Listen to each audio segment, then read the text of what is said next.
No se puede mantener presionado el gatillo de una MG-42 y disparar continuamente de esa manera. Tendrías que hacer una pausa, de lo contrario, sobrecalentarías la ametralladora. Me llamo John McManus, soy profesor de Historia Militar en Missouri University of Science and Technology. He escrito 15 libros sobre la Segunda Guerra Mundial, 2 de ellos sobre el día D y la playa de Omaha. Hoy analizaremos cuán realistas son las escenas de guerra de la película Rescatando al Soldado Ryan.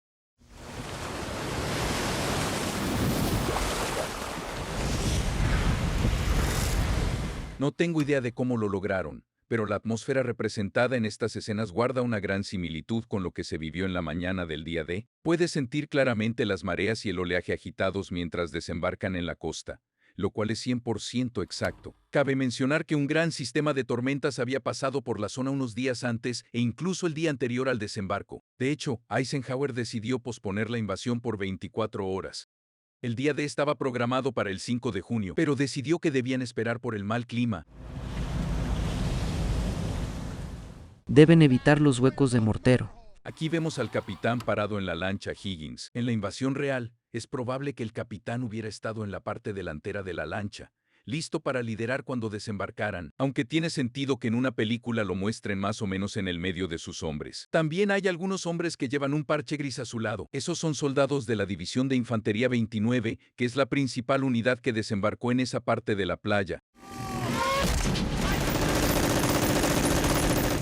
Sin dudas, esta es una película muy dramática. Como vemos, esta lancha Higgins está enfocada por una ametralladora, pero no se puede mantener presionado el gatillo de una MG-42 y disparar continuamente de esa manera. Tendrías que hacer una pausa, de lo contrario sobrecalentarías la ametralladora. Y si bien había mucho fuego de ametralladora pesada, especialmente durante esta primera oleada en la playa de Omaha, la mayor amenaza para muchos de los soldados que desembarcaban de esas lanchas Higgins era el fuego de mortero, el fuego de artillería y el fuego de armas pequeñas, como armas de 50 milímetros. Los soldados estaban bajo una especie de cono de fuego y captaron realmente bien esa parte. Aunque no soy un experto en balística, es casi físicamente imposible que las balas pudieran matar a alguien que estuviera bajo el agua de esa forma. Pero, como sucede con muchos otros aspectos de la película, el realismo es notable en ciertos sentidos porque muchos soldados sí cayeron por la borda en la vida real. Estaban en el agua, desorientados, y por supuesto, también existía el peligro y el riesgo de ahogarse. La lámina de plástico que cubre el rifle del soldado es totalmente precisa. Muchos de los soldados que desembarcaron en la playa de Omaha llevaban esta protección plástica en sus rifles. Aunque hay un error, el obstáculo de troncos está orientado hacia el lado equivocado. Debería estar dirigido hacia la costa, ya que, con la marea alta, el ángulo en el que está dispuesto el tronco permitiría alcanzar una lancha de desembarco y destruirle la parte delantera. Pero es el único pequeño error que pude notar en esta escena.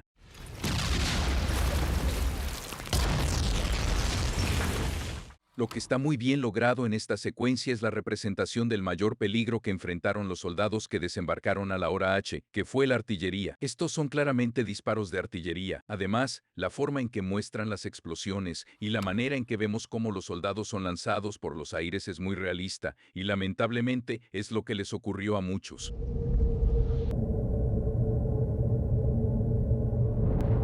Esta es una de mis partes favoritas de toda la película, porque muestra algo que ocurrió bastante en la playa de Omaha y en los enfrentamientos bélicos en general, que se denomina trauma acústico. Cuando una persona está cerca de este tipo de explosiones, sufre una conmoción severa y su audición resulta gravemente afectada y dañada. En esta escena el personaje de Tom Hanks, el capitán Miller, está experimentando un trauma acústico. Toda esta matanza puede parecer un poco exagerada, como una dramatización típica de Hollywood, pero estas escenas están basadas directamente en los relatos de los veteranos que estuvieron allí. Bueno, lo que estamos viendo aquí es lo que habría parecido uno de los puntos más seguros en toda la playa de Omaha. Hace poco fue el aniversario número 80 del día D y ya hemos logrado comprender plenamente la importancia histórica de este evento crucial. La invasión en Francia tenía como objetivo principal abrir un segundo frente, como lo llamaban los aliados en ese momento, y solo había dos opciones principales que se consideraban seriamente para una invasión de esta magnitud: Calais, que está más al este, y Normandía. Normandía se consideraba una buena segunda opción porque no estaba tan defendida como Calais, además de que ofrecía puertos y playas adecuadas para el desembarco masivo de tropas. En retrospectiva, es evidente que este fue uno de los eventos más fundamentales en la historia moderna porque marcó el principio del fin de la Alemania nazi. Le doy un 9, un sólido 9 de 10. Desde luego, me habría gustado que los obstáculos de troncos estuvieran orientados hacia la costa. Hay algún que otro detalle, pero esto es lo que sucedió en la playa de Omaha y creo que en general está muy bien logrado. Ningún tanque ha llegado a la orilla. No tenemos tanques de D en la playa. La salida no está despejada. Aquí se presenta una idea errónea. Se dice que ninguna unidad blindada llegó a la playa de Omaha, pero en realidad, muchas sí lo hicieron. La línea en la película probablemente se refiere a los tanques de D, que son tanques anfibios con un sistema de doble conducción diseñados para flotar hasta la costa. Es cierto que 27 de los 32 de estos tanques se hundieron, pero eso fue en el lado opuesto de la playa de Omaha. En el lado de la playa donde están los personajes, todos los tanques de D llegaron con éxito porque fueron transportados por embarcaciones de desembarco. Lo tengo. Listo. Detuvimos la hemorragia. Bueno, me gusta mucho este clip, porque muestra claramente lo difícil que fue el trabajo de los médicos ese día. También se puede notar lo adelantados que están en el campo de batalla. La playa de Omaha fue uno de esos raros campos de batalla donde los médicos se veían obligados a mover a los heridos hacia el enemigo en lugar de alejarlos, dado que no podían retroceder hacia el mar. Esto los hacía muy vulnerables. La forma en que lo representan aquí es muy acertada. Saquen los bangalores.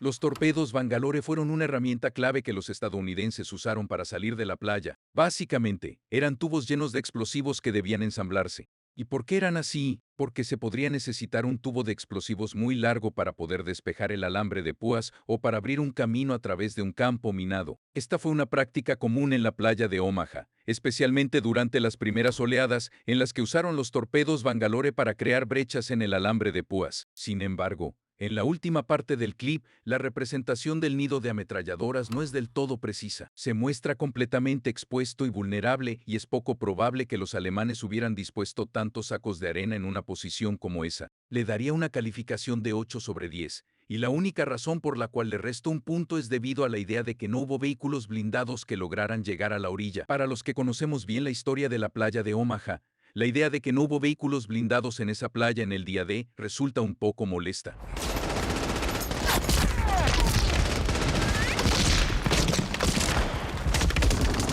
Creo que hay algunos problemas en esta escena. En la salida de Bierville, no habrían intentado subir directamente por ese barranco, tal como lo muestran. Eso habría sido una trampa mortal sin lugar a dudas. En lugar de eso, flanquearon desde atrás. Es una situación bastante desesperada si tu último recurso es enviar a tu francotirador a un cráter de impacto en algún lugar. Lo que habrían hecho, y lo que realmente hicieron, fue utilizar mayor potencia de fuego.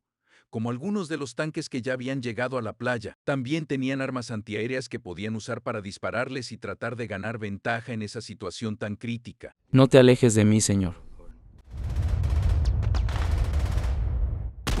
Obviamente, Barry Pepper interpreta a un francotirador muy capacitado en el papel del soldado Jackson. Usa un visor especial montado en un rifle Springfield, que era un rifle de francotirador comúnmente utilizado durante la Segunda Guerra Mundial. Pero hay un detalle que siempre me ha llamado la atención y es el moretón que se puede observar en su pulgar. Este tipo de lesión era más habitual al disparar un rifle diferente, el M1 Garand, que era el rifle estándar utilizado por las fuerzas estadounidenses durante la Segunda Guerra Mundial. El cerrojo de este rifle podía cerrarse de golpe si no se cargaba correctamente y provocaba lo que se conocía como pulgar M1, y parece que Jackson tiene el famoso pulgar M1, lo cual siempre me ha causado curiosidad porque es un tirador experto y ni siquiera usa un Garand M1. No tiene mucho sentido.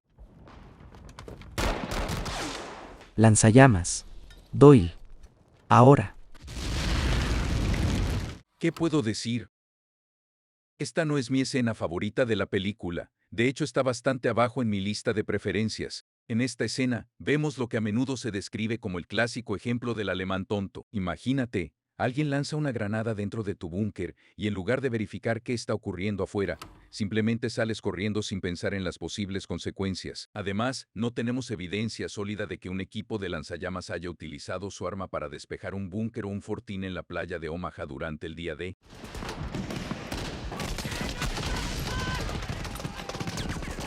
Esta escena retrata con gran precisión el terreno. Había trincheras justo como esas y los estadounidenses estaban tratando de despejarlas. A los soldados estadounidenses que combatieron cerca de Bierville les habría encantado una situación como esta en la que atraparan a los alemanes con tanta facilidad durante el día D, pero hasta donde sé, no hubo muchos casos en los que los alemanes fueran atrapados de una manera tan sencilla. Lo siento, no entiendo lo que dicen. Una de las cosas que realmente me gusta de este clip es que también muestra a los no alemanes que estaban vestidos con el uniforme alemán en la playa de Omaha. En este caso creo que son checos y están tratando de explicarle eso a los estadounidenses, están diciendo que no disparen. Irónicamente, eso es lo que lleva a que les disparen. Ahora, si queremos ser 100% precisos, es mucho más probable que los estadounidenses se hubieran encontrado con no alemanes que venían de Rusia, Ucrania o Polonia. Esos eran los tres grupos étnicos principales que habrían estado con el uniforme alemán en la playa de Omaha en el día D. Le daría un 8. Como mencioné anteriormente, no estoy del todo satisfecho con la forma en que se muestra el lanzamiento de la granada, ni con el estereotipo del alemán tonto que sale del búnker, y lo más probable es que todo ese asunto con el lanzallamas no haya sucedido. En general, a todas estas escenas en la playa de Omaha en conjunto les daría un 9 de 10. Están muy bien logradas y muy bien investigadas, y son fieles a muchos relatos de testigos y veteranos. ¿Alguien me explica la lógica de esto? ¿Cómo puede tener sentido arriesgar 8 vidas para salvar solo una? Bueno, esa es una pregunta muy válida y es probable que alguien la planteara de haberse encontrado en esa situación. Para proporcionar un poco más de contexto, la premisa general de la película es que este grupo de soldados ha sido elegido para encontrar y rescatar al soldado James Francis Ryan. De hecho, esta misión está inspirada en un caso real, y aquí entra en juego de manera informal la política del único sobreviviente, que funciona según el mismo principio por el cual se evita que un grupo de hermanos sirva en la misma unidad. Y por lo que entiendo, el guión está basado en la verdadera historia de los hermanos Nyland, que sirvió de inspiración para toda la trama. Entonces, hubiera sido realista que se enviara una patrulla con el objetivo de localizar al hermano sobreviviente y devolverlo a su hogar. Supongo que en teoría, sí, aunque siempre me ha parecido poco probable que enviaran una patrulla tan lejos detrás de las líneas enemigas para tratar de encontrarlo.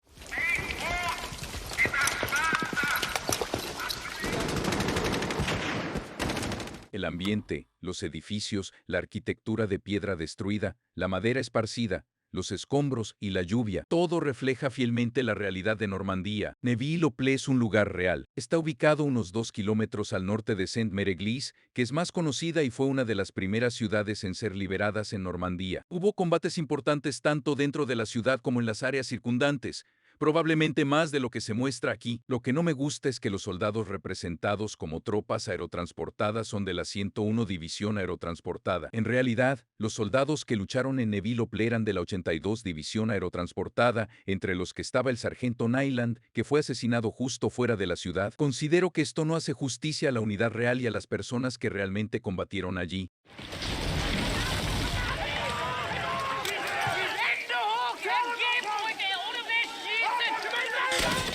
Esta escena refleja de manera efectiva la naturaleza del combate a corta distancia que se experimentaría en una ciudad normanda. Tal vez un bando estaba en un edificio y el otro en el edificio contiguo, y esto podía llevar a encuentros accidentales entre ellos. El traductor, Upham, interpretado por Jeremy Davis, está intentando comunicarse con ellos en alemán. Sin embargo, alguien con su habilidad en idiomas probablemente habría sido asignado a la tarea de interrogar a civiles y prisioneros de guerra. Habría sido bastante inusual que alguien como él estuviera en una patrulla en la línea del frente. Lo único que me sorprende de este clip es que abren fuego de inmediato.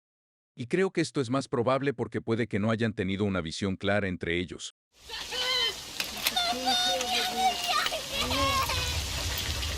Valoro mucho esta escena porque destaca la situación de los civiles franceses.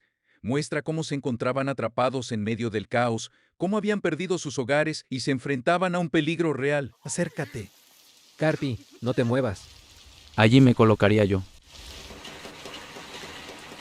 Hay mucho para analizar en esta escena. La casa del francotirador que se muestra es bastante precisa en cuanto a cómo operaría un francotirador en la realidad, pero hay algunas cosas que siempre me he preguntado sobre esta escena. Tienes un francotirador que disparó y lesionó a uno de tus hombres. ¿Por qué la unidad simplemente no dispara ese campanario? ¿Por qué no están intentando inmovilizar al francotirador y luego envían a otro equipo más cerca de la iglesia para neutralizar la amenaza? Durante la Segunda Guerra Mundial era común que un francotirador lograra que los soldados estuvieran demasiado asustados para moverse, pero en una torre de iglesia como esa, es más probable que hubiera un observador de artillería, lo cual representaría una amenaza aún mayor, ya que podría llamar a la artillería pesada. En general, creo que le daré un 9. La desesperación del momento está muy bien representada. Podemos ignorarla y cumplir la misión. Esta no es nuestra misión, ¿no? Me fascina cómo se desarrolla esta escena, con la discusión o el dilema sobre si deben atacar la estación de radar o no. Creo que en el ejército estadounidense de esa época, este tipo de conversación probablemente habría ocurrido. Muchos soldados eran ciudadanos comunes, incluido el capitán Miller, y entonces ellos están cuestionándose y discutiendo la lógica detrás de realizar esto. Lo que no entiendo es la forma en que decide ejecutar la misión. El asalto tal como se presenta habría sido extremadamente difícil porque debían subir una colina contra una posición bien atrincherada. Pero ellos tenían un francotirador excelente en su unidad. Lo lógico hubiera sido retroceder a una posición cubierta y luego eliminarlos uno por uno.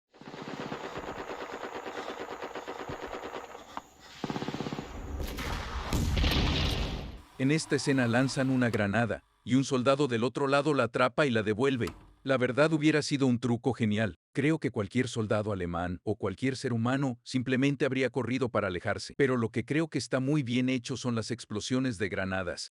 Si miras imágenes reales de esa época, las explosiones se ven y suenan exactamente como las muestran en la película, porque en muchas otras películas que no están tan bien logradas como esta, se ven llamas enormes y explosiones exageradas, pero no están lanzando fuegos artificiales. Lo mismo sucede con el lado alemán. Las granadas de mano de mango que lanzan son básicamente granadas aturdidoras, así que creo que esa parte de la película está realmente bien lograda. Cúbranse.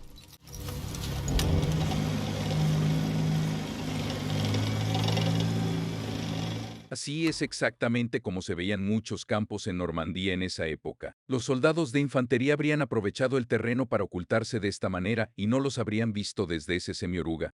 Básicamente, los semiorugas son una especie de vehículo y te proporciona la movilidad de un jeep o de un camión, pero además cuentas con cierto nivel de protección blindada, y además se les podían montar armas bastante potentes como una ametralladora, un cañón antitanque o algo por el estilo. En esta escena, están utilizando el semioruga exactamente como se habría usado. Lo único que tal vez me parece un poco raro es que no haya más de un semioruga en la zona o que no veamos algunos soldados en el terreno explorando los alrededores. Me parece que está muy vulnerable estando solo, pero es algo que ciertamente podría haber pasado.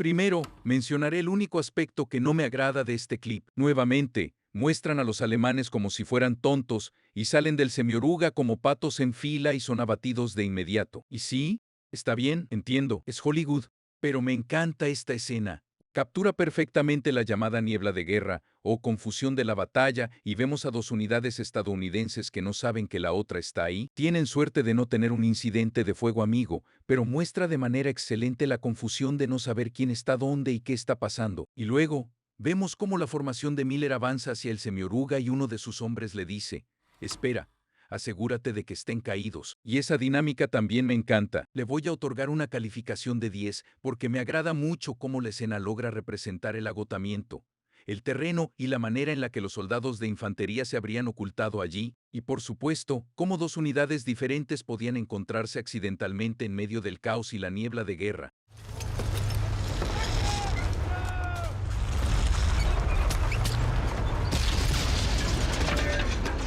En esta escena vemos lo que parece ser un tanque Tiger, pero no existe evidencia de que los estadounidenses se hayan encontrado con un tanque Tiger en Normandía. Detrás del tanque se puede ver un cañón autopropulsado, que es exactamente el tipo de arma que se podía encontrar en un combate urbano como este. La verdad, habría requerido mucha valentía hacer lo que esos soldados estadounidenses están haciendo allí. Las bombas pegajosas están bien representadas. Se suponía que eran una especie de último recurso para desmontar las orugas de un tanque. Aunque esta parte de la película es bastante precisa, en la realidad, acercarse lo suficiente a un tanque para usar estas bombas como lo hacen aquí habría sido extremadamente difícil y peligroso. Todo esto ocurre en un pueblo llamado Ramel, que no existe en la realidad. Sin embargo, el lugar está bien descrito porque, en una parte anterior de la película, se menciona que es un punto estratégico clave sobre el río Merderé. Los estadounidenses necesitaban controlar cualquier puente sobre ese río para poder avanzar hacia el oeste, tomar la ciudad de Cherburgo y asegurar el control sobre la mayor parte de Normandía, por lo que ese pueblo habría sido oro puro en términos estratégicos.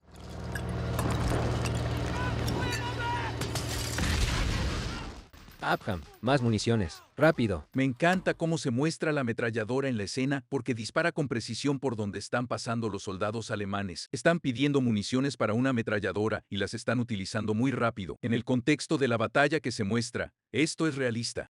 En esta segunda parte vemos cócteles Molotov que se habrían usado para atacar un cañón autopropulsado como este, o incluso un tanque en el caso de que los soldados fueran lo suficientemente valientes para posicionarse y lanzarlos. Si yo estuviera en esa situación, comenzaría a disparar contra esos soldados antes de que pudieran lanzarme el cóctel Molotov o saldría de ese vehículo, pero aquí solo se agachan, lo cual garantiza que se quemarán. Nunca comprendí esa reacción.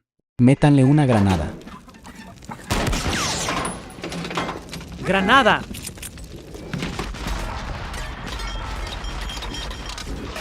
A mi parecer, esta es una de las partes más inquietantes de la película. El combate cercano con el tanque habría sido improbable, pero en la escena vemos que el comandante del tanque sale por la escotilla y los soldados simplemente le disparan, y eso capta la desesperación del momento a la perfección. Aunque creo que no era necesario seguir lanzando más granadas al tanque, podrían haberlas necesitado más tarde. Luego aparece un cañón antiaéreo de 20 milímetros y está muy bien representado porque es un arma increíblemente devastadora diseñada para disparar a vehículos y aviones. Pero aquí lo están utilizando contra personas. Creo que le daría a esta escena un 9 de 10. Me gustó, pero no me parece del todo realista que los soldados se acercaran tanto a un tanque y usaran tanto armamento contra él.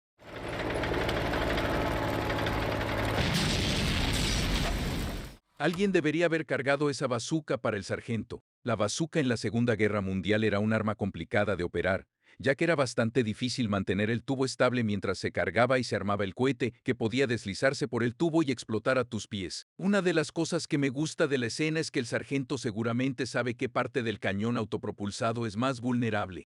Además, podemos ver que logra dar en el blanco, lo cual es realista en este tipo de combate urbano, porque la tripulación del cañón habría tenido una visión muy limitada. No habrían podido verlo, especialmente si él estaba detrás de ellos.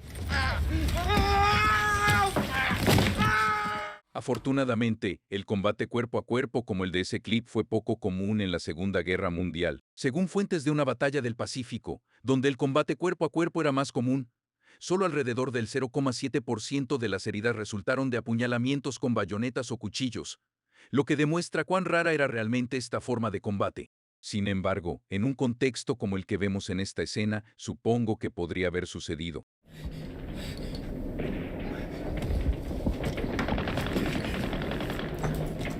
Aquí vemos a Upham escondiéndose en la escalera y cuando mis estudiantes ven esta película para los trabajos de clase, siempre se sienten frustrados con esta parte. Se preguntan, ¿por qué no hizo algo? ¡Qué cobarde! Pero me alegra mucho que decidieran incluir esta escena, porque refleja una realidad vivida por muchos soldados de todos los bandos durante la Segunda Guerra Mundial. A veces simplemente no podían.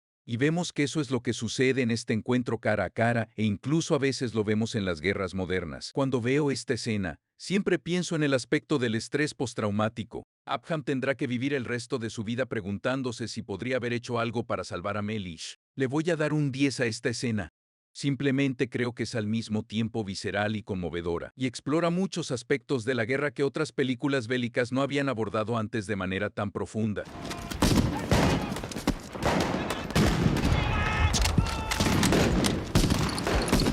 Los sacos de arena eran muy comunes durante la Segunda Guerra Mundial y en los años posteriores. Se utilizaban como un método estándar para proporcionar un cierto nivel de protección, pero se necesitaba el equipo adecuado, es decir, una pala de trinchera plegable o normal, y por supuesto, los sacos de arena que debían llenarse. Quizás la película podría haber mostrado cómo llenaban los sacos de arena más al principio, pero en un entorno urbano como este, la mampostería de los edificios ya ofrecía una cierta protección, por lo que los sacos de arena no siempre eran necesarios. Probablemente la mejor estrategia era entrar a los edificios.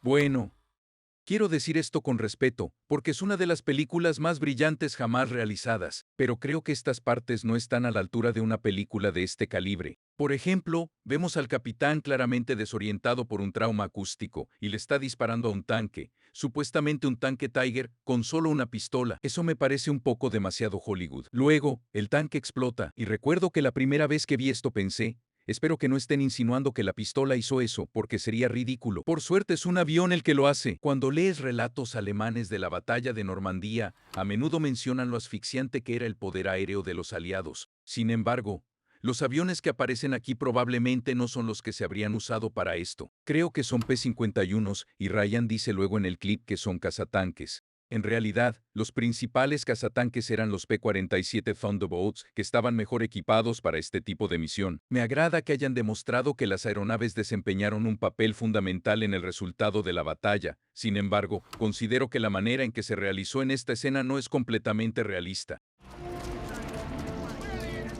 Que una unidad terrestre llegara para salvar el día también es un toque de Hollywood, pero no es completamente irreal. La realidad es que, en Normandía, no era raro que algunas unidades que se encontraban en situaciones difíciles, especialmente las tropas aerotransportadas, recibieran apoyo de unidades de infantería o blindadas justo en el momento necesario. En cuanto a esta parte de la película, le daría una calificación de 7 sobre 10, debido a esos clichés baratos de Hollywood que mencioné, como disparar con una pistola a un tanque, pero en general, le doy a las escenas de combate en la ciudad ficticia de Ramel un 9 de 10. De hecho, a menudo comento que prefiero estas escenas del combate en la ciudad, incluso más que las famosas escenas del desembarco en la playa de Omaha, porque siento que son muy fieles a Normandía y a cómo habría sido realmente la batalla de Normandía. La escena que más me gusta de Rescatando al Soldado Ryan es aquella en la que los soldados están debatiendo sobre si deberían dejar ir al soldado alemán o no. Este debate ocurre justo después de que han llevado a cabo el asalto al sitio del radar, y es mi escena favorita porque representa de manera muy realista la enorme carga de mando que recae sobre el capitán Miller, así como el proceso mediante el cual él trabaja para restaurar el orden y la disciplina entre sus hombres. En mi opinión, esta escena es extremadamente inteligente y creo que ofrece una visión perspicaz e interesante de cómo funciona el liderazgo militar y también de cómo se manifiesta el elemento humano en la Segunda Guerra Mundial y de hecho en cualquier situación de combate. Gracias por ver. Si te gustó este video, no te pierdas los otros análisis de películas de la Segunda Guerra Mundial.